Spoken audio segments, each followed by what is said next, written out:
Isa pong pinagpalang Tuesday morning mga ka-thoughts at mga ka-quarantine at happy fiesta po sa mga taga Candelaria, Quezon.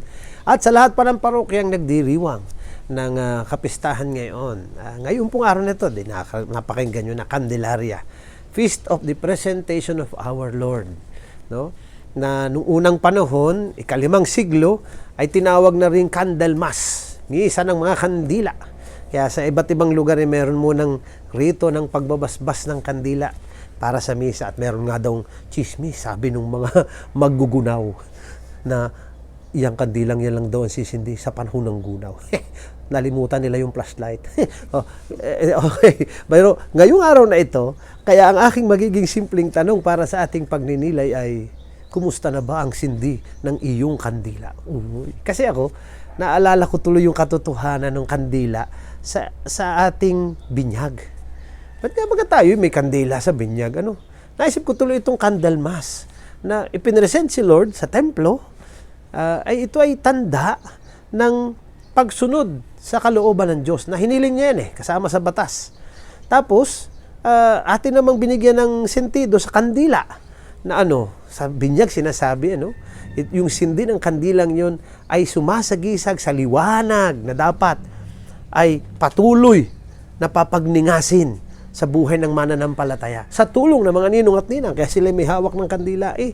So inisip ko tuloy, galing na sa ika-5 siglo nang ipinagdiriwang ang kapistahan ito, parang naging simbolo na talaga yung kandila. Pero higit sa isang simbolo, siguro ito isang paalala na yung ating binyag ay isang pagsisindi at pagsisimula ng isang pagningas ng biyaya ng Diyos sa ating buhay bilang mga binyagan. At kaganda nitong presentation of our Lord. Bakit?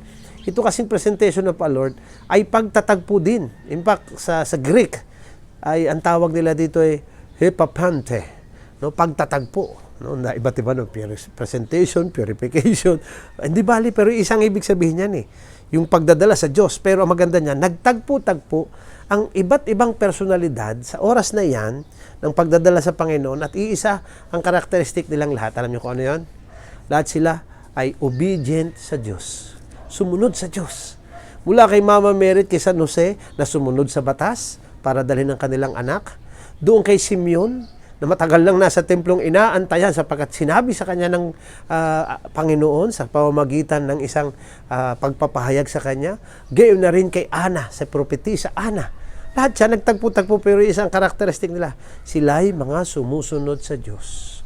At panghuli, edi si Lord, the most obedient to the Father. He was so obedient that He died on the cross, di ba? Sabi. Itinan niyo yun. Yung kandila tuloy, gusto ko sanang pagbalikan natin kung kumusta na ang ningas sa pamamagitan ng pagbabalik tanaw, kumusta na ba ang ating pagiging masunurin sa kalooban ng Diyos sa ating buhay. Sinasagisag yan ng panahon nating binyag. Sinasagisag yan ng kandila sa araw na ito. Na lahat yan ay pagningas sa atin dapat ng katotohanan na dapat tayo sa buong buhay natin ay sumusunod sa Diyos.